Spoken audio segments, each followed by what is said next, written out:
So today we are going to pick up where we left off, which is with After Effects. So we started After Effects the other day. We did, what did we do last time? We did advanced green screening. We did roto brushing.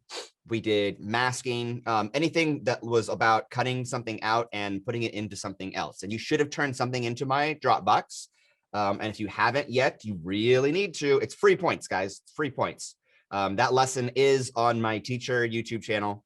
If you need to go back and watch it again, you can follow along and pause it and just go at your own pace. So there's really no excuses. So make sure that you get that done. You turn it in, you're going to get free points. And some of you can benefit from, you can all benefit from free points, but some of you could use some free points too. So make sure that you get that in. There will be a couple things that you need to turn in today as well. So you need to follow along with me today and turn into that same Google Dropbox folder. There's a new folder in there that says part 2, and you need to drop in your this is the stuff that you do in class with me today at the end of class. And today's pretty quick. I don't think it's going to be too difficult for you to do what we're doing today. Some of it may be a little bit of review from what you've done in digital media, but hopefully I teach it in a different way, because I think repetition helps us like learn and kind of helps us kind of master stuff. So hopefully I teach it a little bit differently than perhaps you've learned it in the past, and that will kind of help you as you do this kind of stuff in the future for your own films or for your own projects or for fun or for whatever it is that you're trying to do. So today we'll be going into part 2, which is animating graphics, the puppet tool, and motion tracking. That is what we're going Mr. Taylor, today. Yeah. before we start, are we opening up the file that we used last time, or are we using a completely different file? You can use the same file that you opened last time, because we already imported the footage into there, because I wasn't sure how far we were going to get. So yeah, go ahead and open up the footage, the project that you did last time. If you haven't already, go ahead and open up After Effects. Okay, I'll get my external hard drive then. And as you guys are doing that, I will kind of show you some of what we're doing today. So there we go. So After Effects can also be used for visual effects, motion graphics, and animation. These were things that were added kind of later. Remember, After Effects was initially just used for compositing, and then it was later that they added keyframing and animation and motion graphics and other kinds of visual effects. So now there's really a whole lot of things that you can do with After Effects. We're really just scratching the surface of what you can do. For example, we can do animating text and graphics. We can animate static images using the puppet tool, and we're going to do a little bit of this today because it's kind of fun and it's kind of easy, and you might have fun doing something like that. And we're also going to get into motion tracking very briefly. We're just going to touch the surface of motion tracking, and you may have done some of this in digital media, I hope, but I'm going to go over it just a little bit with you. And motion tracking is one of the most useful things, I think, in After Effects when you start getting into 3D cameras and things like that.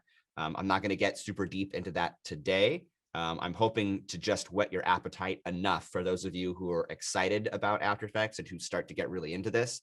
I'm hoping to just whet your appetite enough that for those of you who want to pursue this further, you have enough of a foundation that you can start exploring more on your own and getting online and looking for additional resources and tutorials and things like that.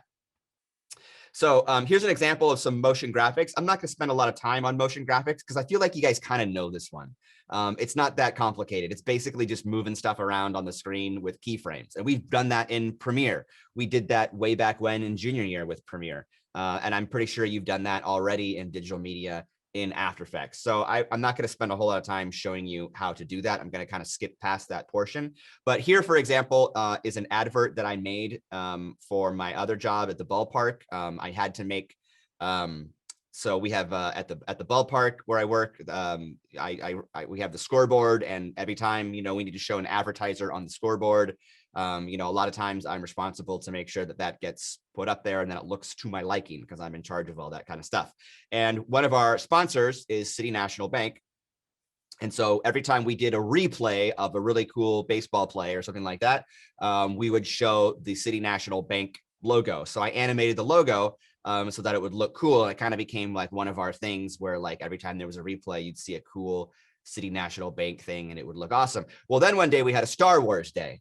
And so we wanted to make everything Star Wars themed. So I found some assets just on YouTube that were green screened, and I was able to take some assets from that green screen and to bring in that Star Wars stuff and interact it with with the other motion graphics that I had already created. Now, the cool thing about this is I was able to actually manipulate the levels. I was actually able to manipulate the plane, so I could put the graphics in front of or behind the footage, or actually change it during the course of the footage, which is kind of cool when you think about it, because you're really only working with like a two-dimensional surface here. But I was actually able to move some of these surfaces forward and backward using keyframes and 3D cameras and stuff like that. So motion graphics can be really cool, and it's kind of cool. You can take two-dimensional spaces like that and turn it into more three-dimensional spaces. So here's like a little quick one that I did. It's nothing special, but you can kind of get an idea of what it looks like.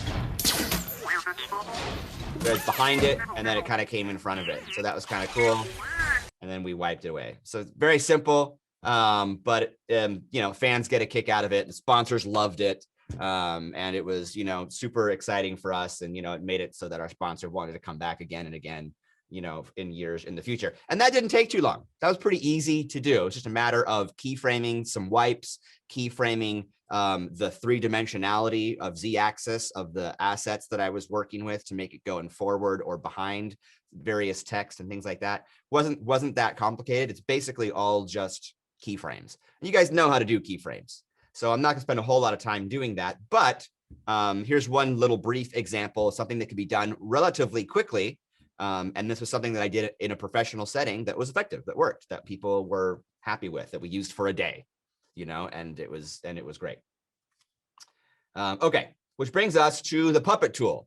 And this is the one that we are going to spend a little bit more time on today, because I just like it. I think it's just kind of fun. Maybe it's the animator in me, maybe it's my animation background, but I enjoy sort of taking inanimate things and bringing them to life. I get a big kick out of that.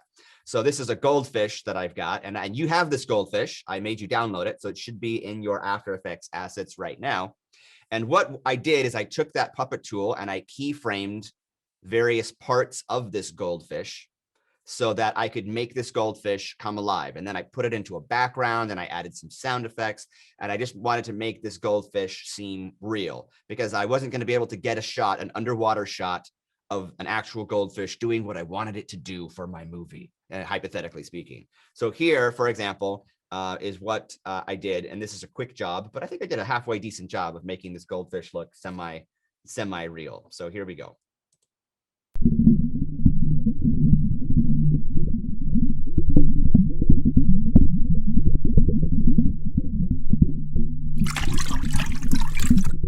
Okay, simple, not too crazy, but it was enough to make, you know, that goldfish kind of come alive. Now, this is a static images. There's limitation when you use a static image. I can't turn that goldfish, for example.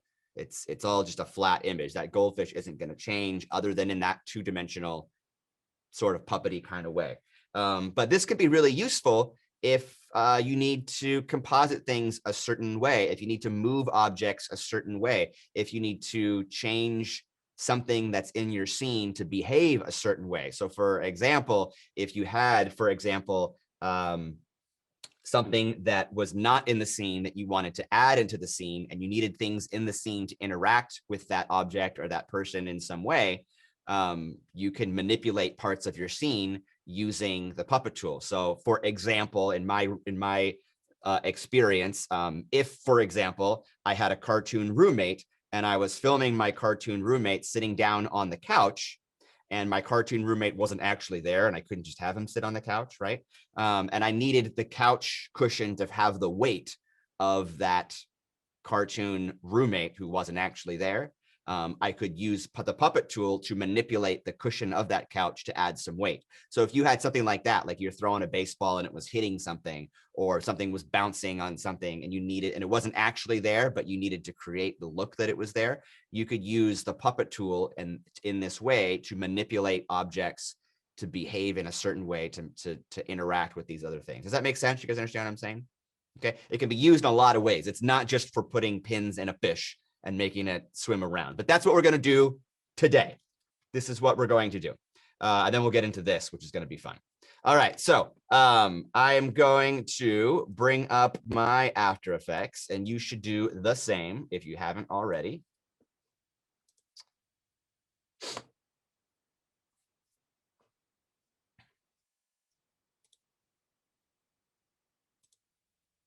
All right. So here is, oops.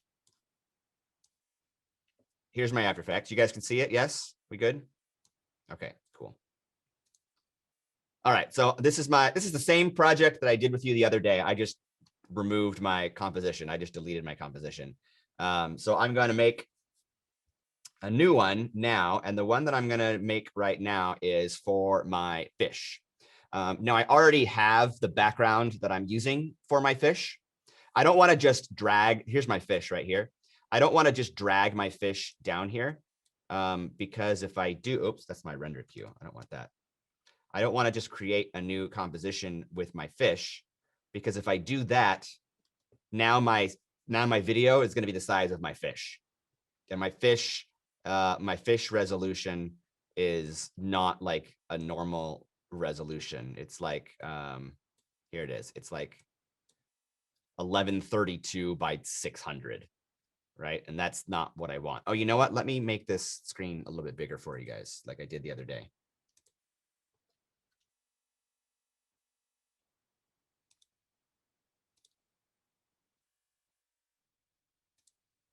There we go. Is that better?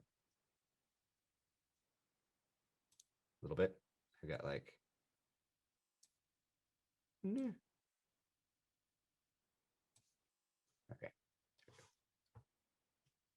Okay, a little better. Yeah, you can read a little better, maybe. Is it the same? That's a little better, isn't it? It's still really small. Yeah, you can't really read like the dimensions at all. Okay, hang on. Let me try resharing it. Maybe it just didn't. Because I changed it. I definitely changed it, didn't I?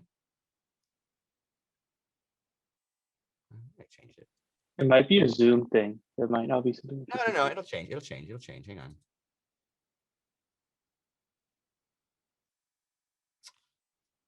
Am I on the right monitor? Oh, I was on the wrong one. That's why. That's why. Sorry. My mistake. My mistake. That's why. Okay. I'll cut this part out of my recording.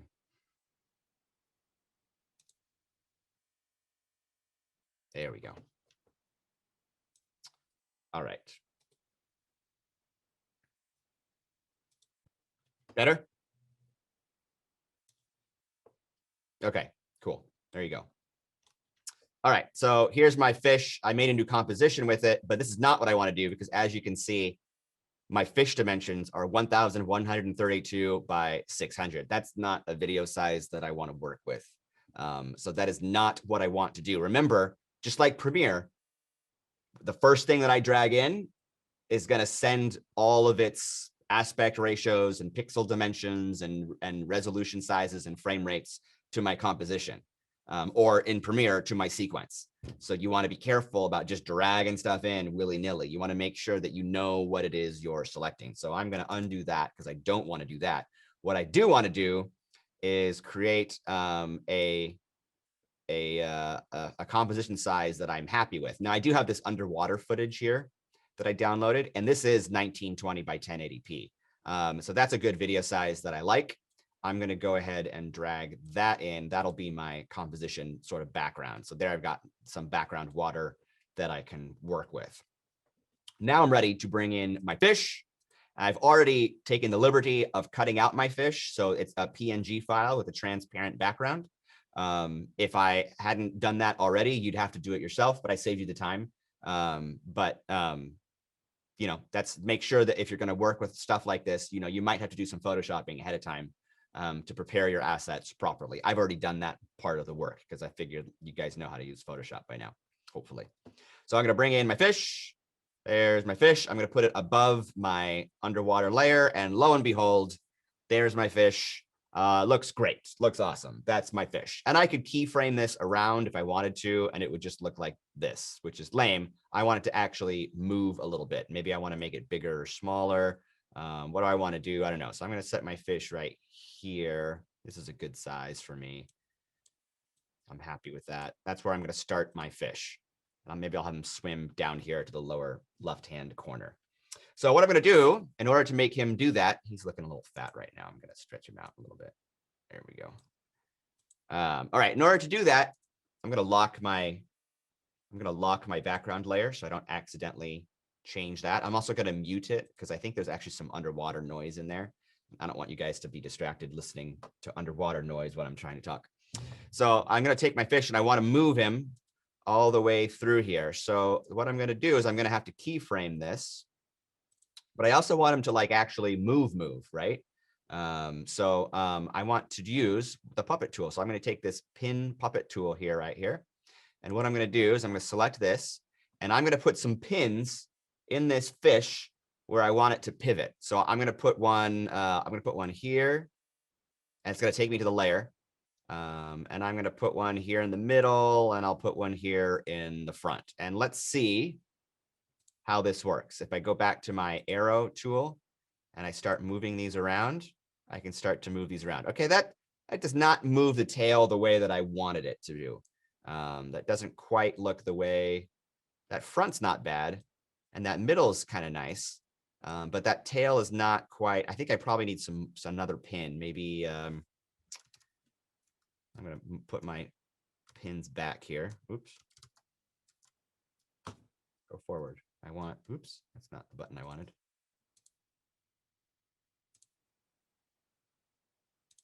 Okay. Put my front pin back. There we go. Okay, so I think I'll add one, maybe, I don't know, maybe here on the ends, maybe like on the end fins. Let's see how that looks. Okay, that gives me a little more control over the end there. So I can kind of control that a little bit more.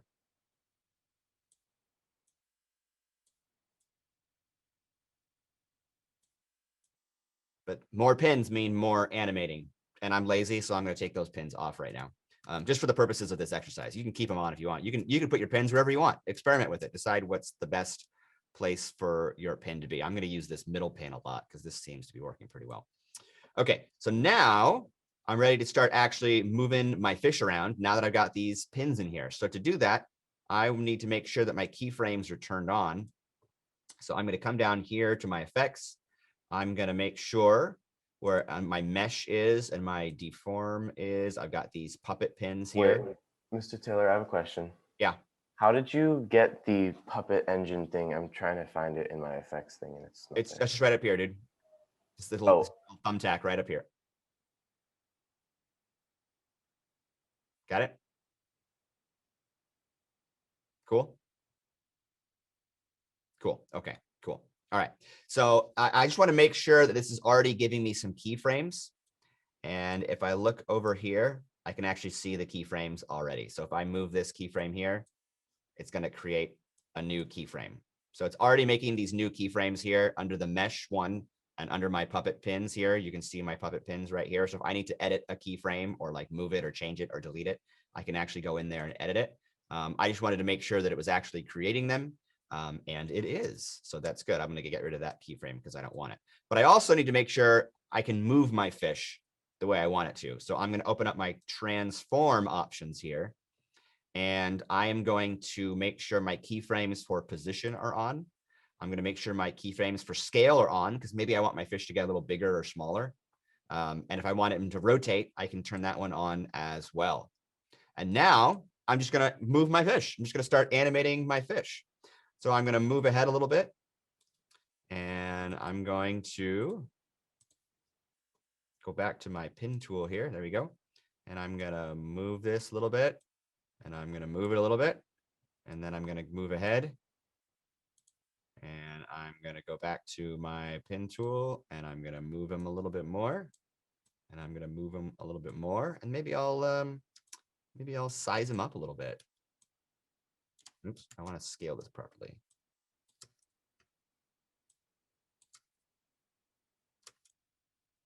There we go. I'm holding down Alt. So it's, oh, that's going to be real fast, but that's okay.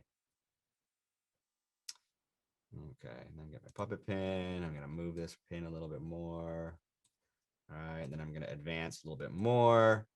And I'm gonna move him down here. I'm gonna hold down Alt so I can size him so he doesn't change or warp sizes. And maybe I'll rotate him a little bit too, because why not, right? A little rotation. And move my puppet pin a little bit more. Move it ahead a little bit. I'm gonna move it again. And I'm gonna move him over. I'm gonna make him real big. Let's just see how this looks if I play it back. Whoosh! So fast. He's a fast fish. Wassa! So awesome. So that's my fish that's being animated. If I want to slow him down, I can take all these keyframes that I just made and I can just move them further apart. So I move them further apart. Then that leaves more space in between the keyframes, which means the fish is going to move more slowly because he's going to move over a longer period of time. See, there we go. But I kind of like my fast fish. So I'm going to keep my fast fish. So cool. So cool. There's my fast fish. And when I've got everything good the way I want it to, my scene looks really great and I'm satisfied with that. I want to composite this. Remember, I want it to look real. So I'm probably going to go to my effects here and I'm going to find the color correction. I'm going to go to the Lumetri because we like Lumetri. And I'm going to put that onto my fish. And I'm going to adjust the color on my fish so that it looks more like he's underwater because right now he doesn't look like he's underwater at all. So let's see here. I want to take my temperature and make it more blue. There we go. And I want to take my tint and maybe make it just a little bit of green. And I'm going to make him even more blue. There we go. Yeah, I'm going to go 177%. There we go. And there's my underwater fish looking great. Moving around, doing his thing. So think about this. Like if you were doing a shot where you need to add a lot of stuff, I'm wearing my Harry Potter shirt today. Like for example, if I wanted to have like Harry Potter, a bunch of Harry Potter letters floating around, you know how Harry gets his letter and there's all those letters in the beginning of the movie, right? This is not how they did that. They used a different piece of software for that. But you could bring in a bunch of letter images and puppet tool them and move them around the screen and stuff like that if you wanted to, right? So, and if they're small enough and then they're further in the background, you have other things going on in your video, people might not notice that it's really just a static image. I've put my fish on full display here, so it's kind of obvious that he's a static image, but even still, he doesn't look half bad, right? He doesn't look horrible. So like if he was a small fish in the background and my main actor was swimming around and I just had a fish in the background swimming around, you might believe that it was a real fish if it was a brief shot. And so you can, especially if it was supplemented with other things in the water, right? So this can be a useful tool to manipulate certain images that you can't get onto your actual set. You can kind of manipulate those images and make them work so that you can kind of sell something that's happening in your particular scene. So I want you to work on that for a second. Be advised that the underwater scene that we used for the background of our composition is really long. If I stretch this forward, it's like 40 seconds long. So if you animate your fish for 10 seconds, then your fish is going to disappear and your water just keeps going. Okay, so if you want to cut your composition at a certain point before you export it and turn it in, that's super cool. But your mission, your assignment, I'm going to give you some time to work on it right now. Your assignment right now is just to make this fish move and wiggle around a little bit, and I want it to look real. Okay, I like some of you are like, but I want my fish to like squash and stretch and okay, no, make them look real. You can make them move in a certain way. You can make them move in a fun way, but I want you to try to sell this, okay? Because that's what After Effects is all about. It's trying to make stuff look real. So I want you to work and manipulate with your fish and try to make your fish seem like it actually belongs in this world and that like you're trying to fool an audience, that it could actually be a real fish. Okay, that's your mission. And when you're done, go ahead and export it. You can export it using the media encoder if you want. That has the H.264 settings that are brief and simple that you're used to. Or you can export it in After Effects, which is going to give you a really big, massive file, right, Stephen, from the other day? Big, massive file, right? And if you want a big, massive file because you want your full quality, by all means, you can do that too, but you might take like 10 hours for you to upload it, depending on your internet connection. And this is the first thing that you need to turn in today. We have 2 things that you need to turn in today, and this is the first one. So I'm going to give you, how much time do you want? 5 minutes, 10 minutes? What's enough time? 5-ish minutes? 5-ish minutes? Okay. I'm going to give you 5 minutes. I'm checking with you in 5 minutes. Okay. I'm going to let you work, do your thing. And then go ahead and, if you finish it, go ahead and export it and put it in the Google folder if you want. Or you can wait if you're worried about your internet connection cutting out because you're using it to upload and stream at the same time. And then, so I'll let you guys do your thing. I'll put on some music that you guys can listen to. And in 5 minutes, we will continue forward with our next part of the lesson. Okay. That was a long track. Justin picked a long one for you, so it gave you extra time. I think we should probably get going on the next one. I see a few of you have already turned in the fish thing to folder number 2. That's awesome. That's great. So the next thing we're going to look at is motion tracking, which I think is a super, super useful feature that you're going to definitely want to know about if you don't already. So here's the example video that I have. It's me walking around in the film room, and I decided I would put a mustache on my face. So I've tracked my face, and I decided to put a mustache on there. I did not spend a lot of time on this. I don't think it's a particularly good motion track, but when I posted it to my Instagram, about half the people thought I actually had a mustache on my face. They thought it was like a fake mustache that I like bought at the store and put on my face. And I was like, no, you don't understand. It's a motion track. That's why it's cool. But I'm glad that I fooled you with my really quick, 30-minute job that I did on this mustache, because I did not do a very good job on this. So I took a mustache that I found from the internet. I colored it to match my kind of hair color. And then I walked around in the film room and gave you this masterpiece right here.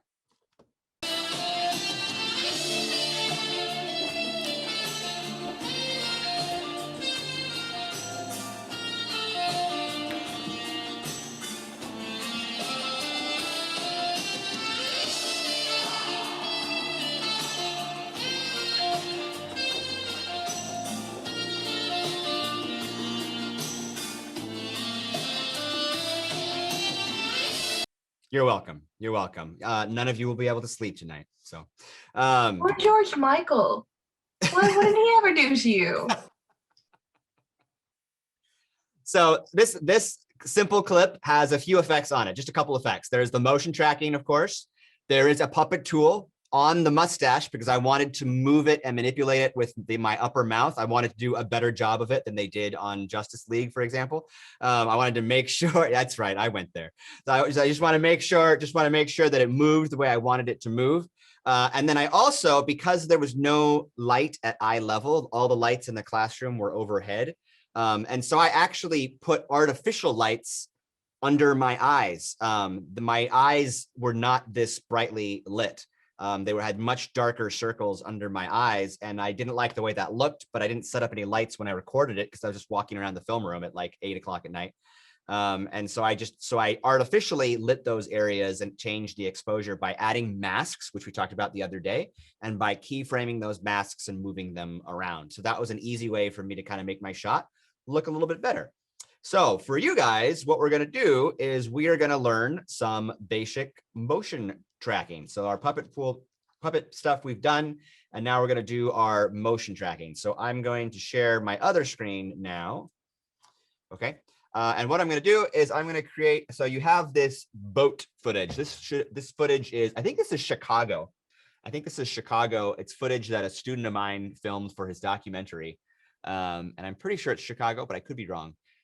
So we got this boat footage here. So I'm going to make a new composition with this boat footage. And here's my boat footage.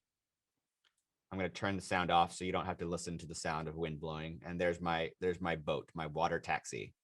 And that is the boat footage going across what I think is a river. but I'm not sure. Does it look like Chicago? Does anyone know Chicago? Does that look like Chicago? Yeah, I see a few nodding heads. You guys, I've only been there once, so, and I was really only passing through, so. Okay, everyone got their boat composition?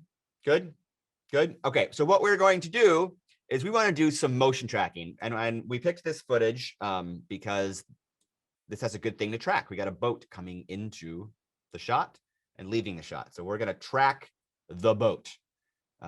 So what I'm going to do is I'm going to shorten this composition so like the boat's kind of just coming into play here. So I'm going to start this right around here. You can do this if you want. You don't have to.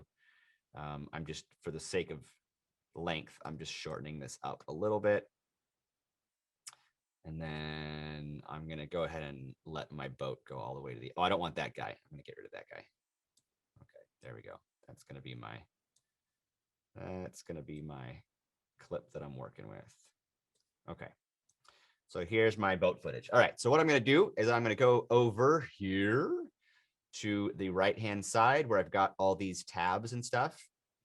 And there's my effects and presets. The one I'm looking for is the one that says tracker. So I'm going to use the tracker. I'm going to open the tracker. I'm going to highlight my boat. I'm going to say track motion. And it's going to take me into the layer like so. And then it should automatically say motion source of the name of your file. And it's going to say tracker 1, and it's going to say track type. And for my track type, I'm going to say transform. That's what I want to do today. Transform and roll out. All right. Position. I like position. I'm going to not use rotation and scale for this. You could, but my boat's only moving right to left. So I'm not going to bother checking these because my boat's not rotating and my scale is not changing. So I'm going to leave the position, the only one, checked. All right. So I'm going to track my boat. So what I'm going to do is it gives me this little tracking point here in the middle. It says track point 1. And what I'm going to do is I'm going to advance a little bit here until my boat starts coming into play. And I'm going to move this tracking point onto something that has high contrast on my boat that moves. So I could use, let's see, I could use the front of the boat here. That's pretty good. I got the black and the red and the white. That's pretty good. I got this manhole. That's pretty good. Actually, I think I'm going to go with that manhole. I like that manhole. So I'm going to put this thing around my manhole. There we go. And I'm going to zoom in on this so I can really place this where I want it to. And that looks pretty good. This is like my main area that the computer's going to use for information. And this is like the margin area that it's going to use in case it gets lost. Okay. So that looks pretty good. All right. I'm going to go back to my normal view. And when I have my track point placed on a place that's got a lot of good contrast and I'm ready for things to go, I'm going to go ahead and say play by hitting this little play button right here. And it's going to, and look at that. There it goes. My track point is following my boat. There it goes. It's doing a great job. I'm going to watch it. I'm going to make sure it stays on there. It's doing a pretty good job. It hasn't screwed up horribly yet. Am I going to make it all the way to the end? It's probably going to cut out right about now because the boat's turning. Oh, look at that. It made it all the way. Hey, look at that. That's great. Good job. Good job, tracker. All right. So that's great. And when I'm done, you can see there's a whole bunch of little like keyframes here that have been created for that motion track point. In fact, I could here on my composition, I could drill open my boat footage and you see here's the motion tracker and here's tracker 1 and here is the track point and there's all my keyframes. Look at all those keyframes.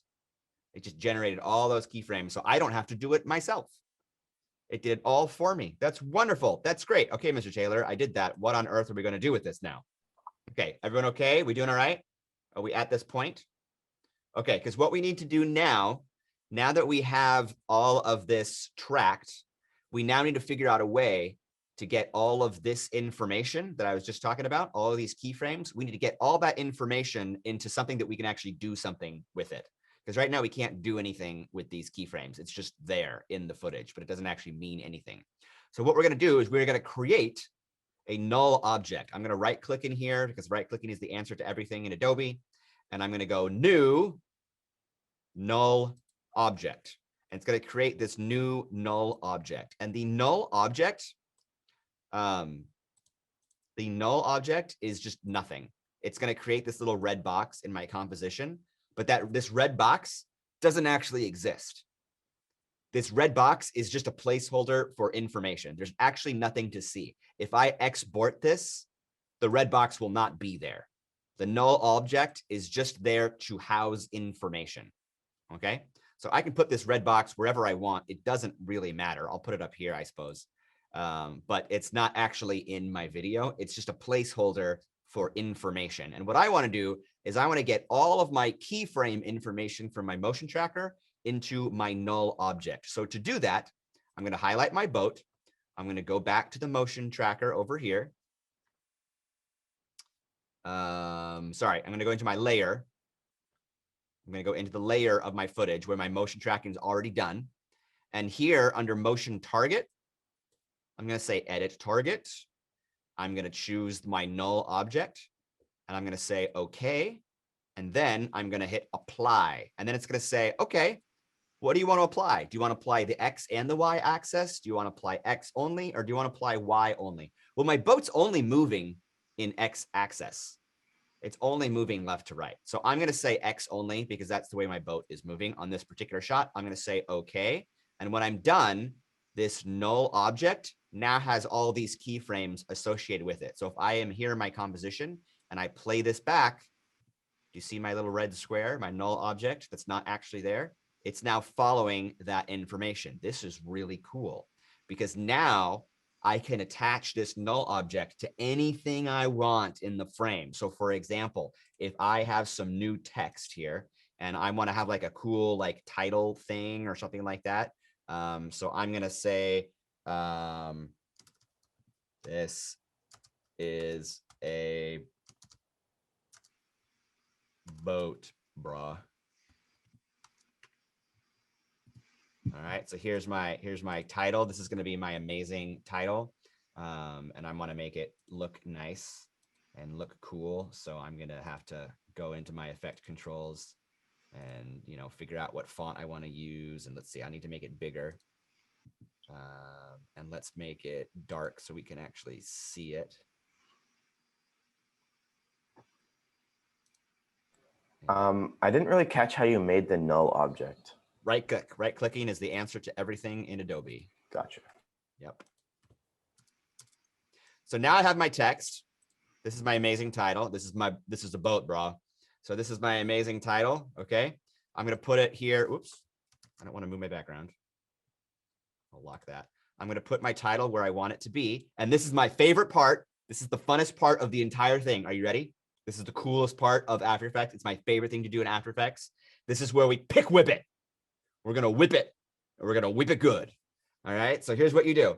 I got my text here and I got my null object. And what I want to do is I want to parent my text and my null object together. So I'm going to take this little whip here. This is the pick whip.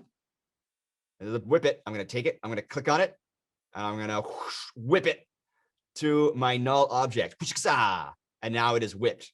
And now watch this. Are you ready? Are you ready? Are you ready? Are you ready? Are you ready? Are you ready? It's going to play. Are you ready? Here it comes. Here it comes. Here it comes. Get ready. It's going to happen. It's going to happen.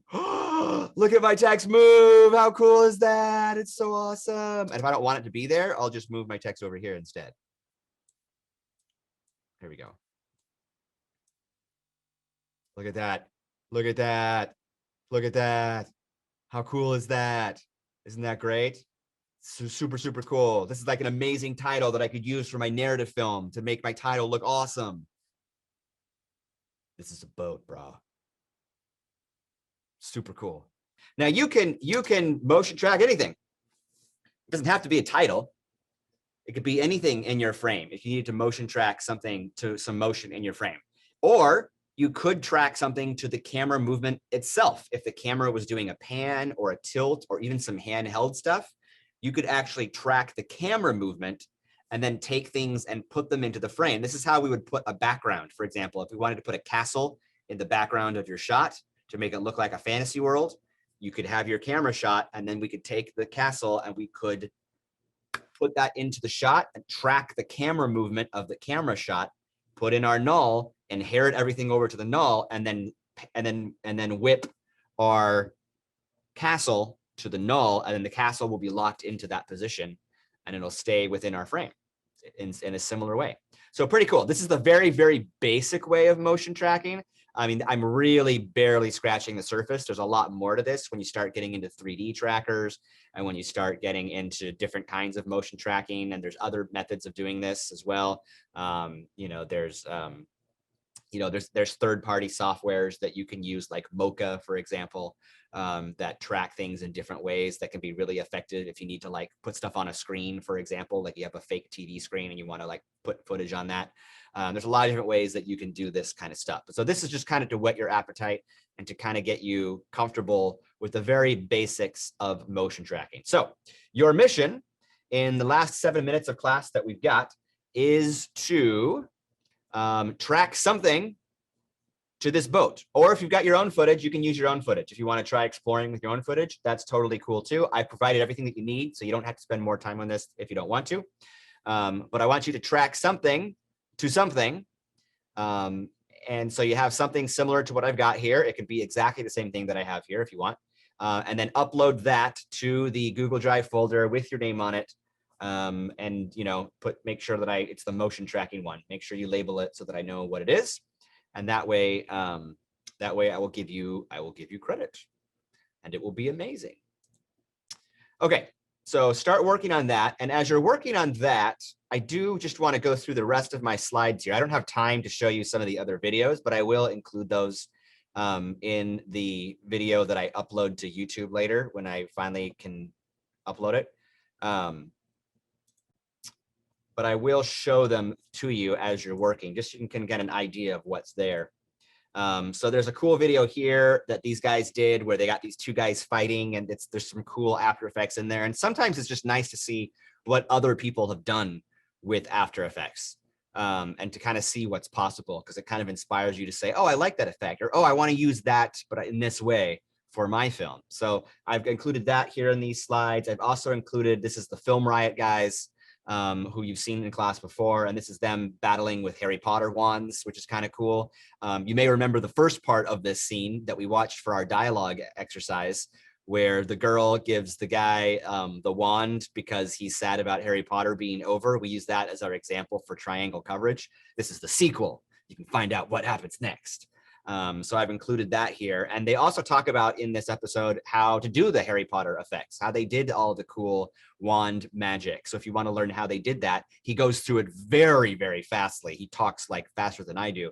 But if you want to, yeah, I know. If you want to slow it down and like pay attention and follow along with him, the information is there. Just be prepared to pause like a ton.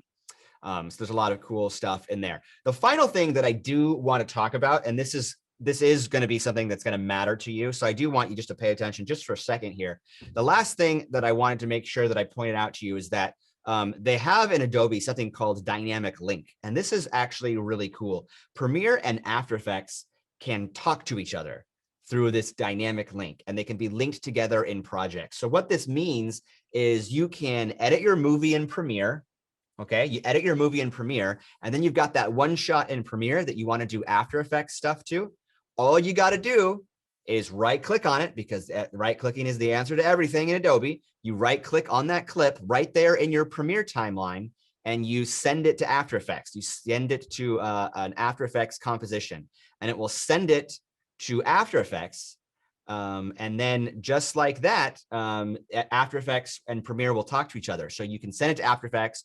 You can do all your special effects there in After Effects. You save it there in After Effects. And when you save it, it automatically goes back to Premiere. So then you can go back to Premiere, export your movie from Premiere, and all of your special effects will be there because it's dynamically linked to After Effects. This is a really handy feature if you need to go back and forth and back and forth. It's a lot easier than opening a shot in After Effects, exporting it, bringing that into Premiere, editing it there, and so on and so forth. You don't want to have to go round tripping all over the place over and over and over again. It's really easy just to edit it in Premiere, right click it, send it to After Effects, edit that one shot in After Effects, save it, and boom, it's there in Premiere, all set, all ready to go.